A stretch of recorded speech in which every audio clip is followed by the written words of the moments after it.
Hey everybody, it's Luke over at Galaxy Tech Review, and today I've got a product from Xidu.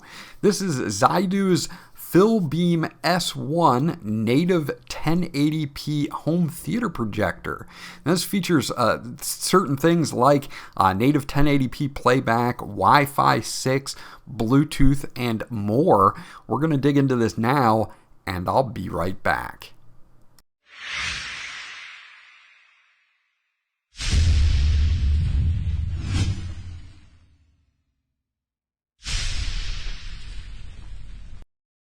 Okay, so let's take a look at everything that we get in the box with the Philbeam S1. We do get a user manual here, so we can take a quick look at this and what they include in the user manual. It's written out very well. It shows you all of your ports on the actual projector and of course all your buttons for your remote control. You do get some full color pictures on how to hook up different types of things such as wired connections, laptops, phones. If you do want to do wireless, you can do this via Bluetooth or a Wi-Fi, and you can get things hooked up pretty easy. Hold on to this just in case you need to reference it. Now we get a 3-prong to 3-prong power adapter here for the Xidu. This is going to pull about 160 watts. It's not a super compact unit, and it does draw a little bit of power here, but we'll see that performance in just a second. They do give us an AV legacy cable here, so if you want to hook up an older device, you can do that. And you do get a full function remote control, of course, home button, back menu, selection wheel, mute, your volume, forward and back buttons. Now this is also going to require 3 AAA batteries that are not included, so just make sure that you have a few of them on hand.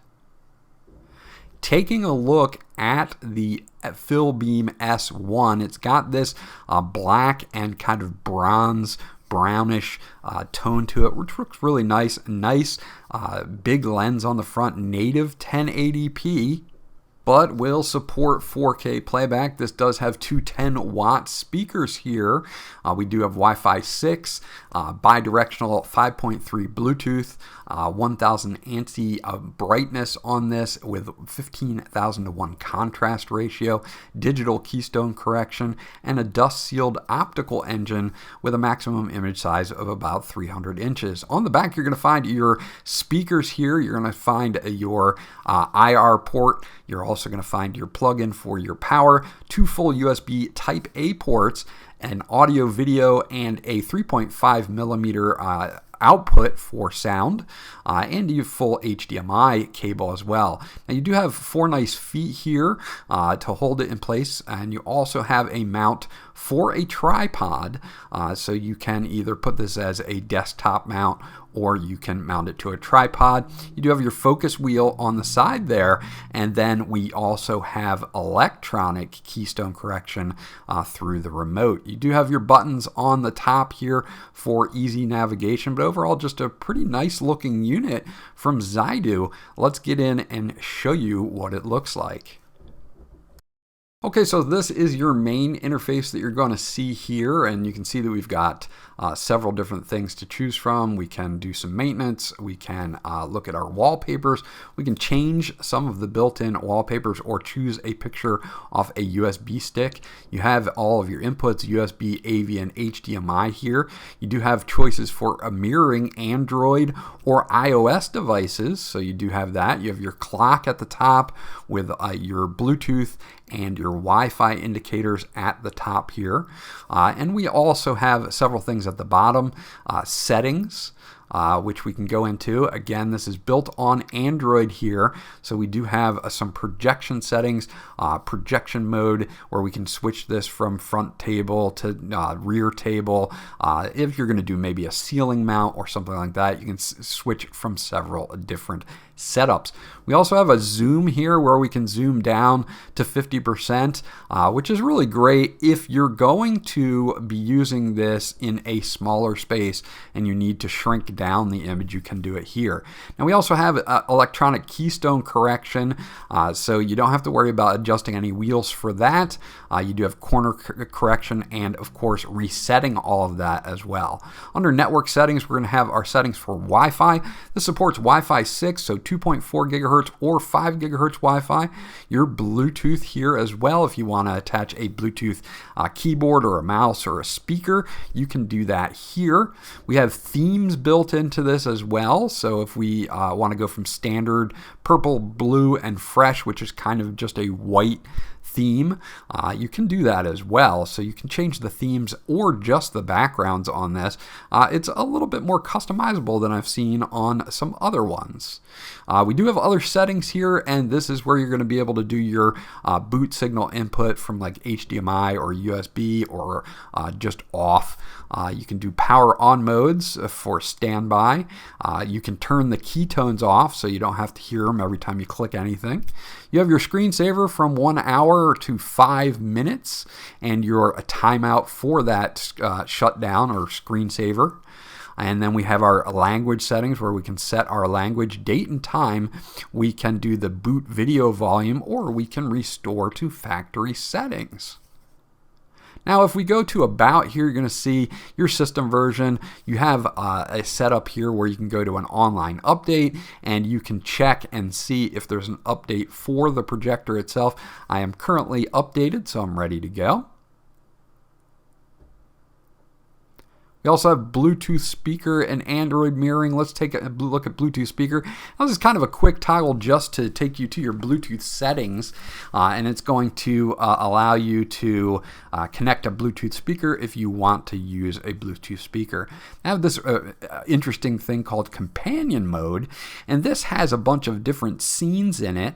You can see you can do your clock mode or ambient mode, which is really nice, wall paintings, or a clock.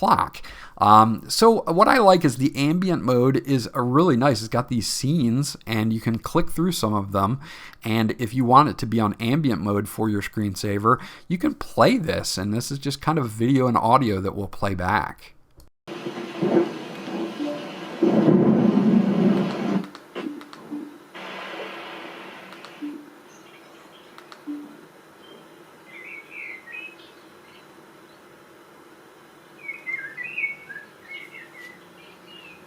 So yeah, that's something kind of nice and unique to have if you want to just play an ambient scene or something like that. So you could set that as well. Now we also have our keystone correction here, which we already went over, but it does have electronic keystone correction, which is great. You can drag things from the four corners and you can make that image perfect on wherever you're going to set this up. Now, if you have your sound and picture settings, you can check them out here on the left-hand bar. We've got image modes here: standard, light, soft, game, and personal. And we can change the brightness and everything if we go into personal. Color temperature: cold, normal, warm, or personal. And if we go into personal, we'll be able to change the red, green, and blue hues to whatever we like. So we can really adjust these to our liking right here from the sidebar. You do have your volume controls here as well, currently set to 50 for the test. Sound modes: music, movie, and personal, and we can adjust the bands here, so if you want it to sound a certain way, you can. Surround sound on or off, and I'm going to leave this on for my testing so that you can hear what that's like. Shutdown timer and projection settings we've already pretty much gone over, but this is just the quickest way to get into them on this sidebar on the left. Taking a look at Android mirroring here, because I have an Android phone and not an iOS device. This is pretty simple. All you have to do is connect via Wi-Fi on your mobile phone using whichever casting it has built in.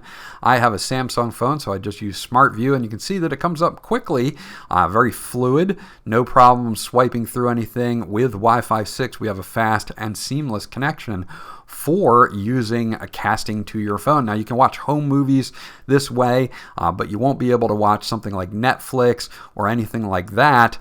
You would have to plug in a Roku or a Fire Stick to get that to actually happen because of copy protection.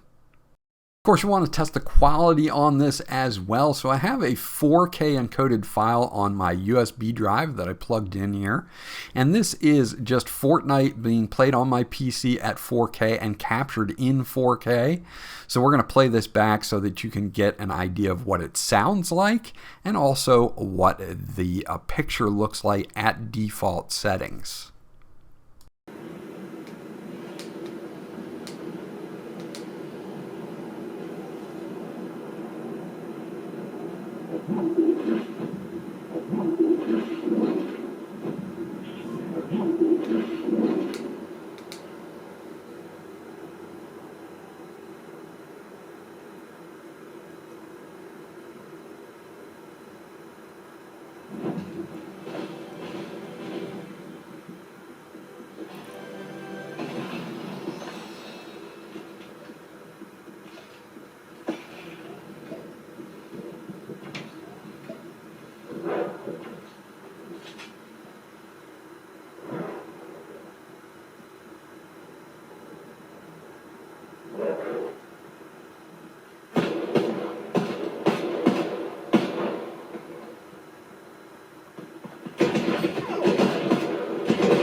So as you can see that we have a great picture here, good colors out of the box without any tweaking. Now, of course, I can tweak the brightness or contrast if I want to fit my needs, the color temperature, but out of the box, they look really crisp and really clear. If you look at the corners, they're nice and they're clear. There's no fading at the corners of the image or anything like that. And the two 10-watt speakers do a good job at drowning out any noise from the fans that I could tell.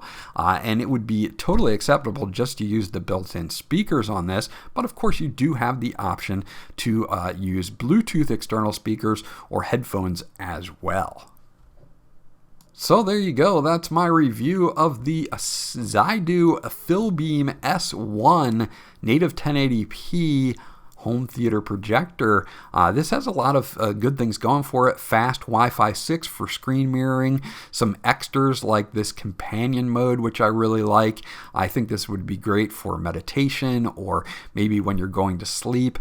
Also, the out-of-the-box picture is nice and crisp and clean, and the sound from the 2-watt speakers is excellent, so that is a good thing as well. Overall, I think Xidu did a great job with the Philbeam S1. And if you're looking for a home theater projector, you might want to check this one out. This was Luke from Galaxy Tech Review. I hope you enjoyed my review, and I'll check you guys out on the next one.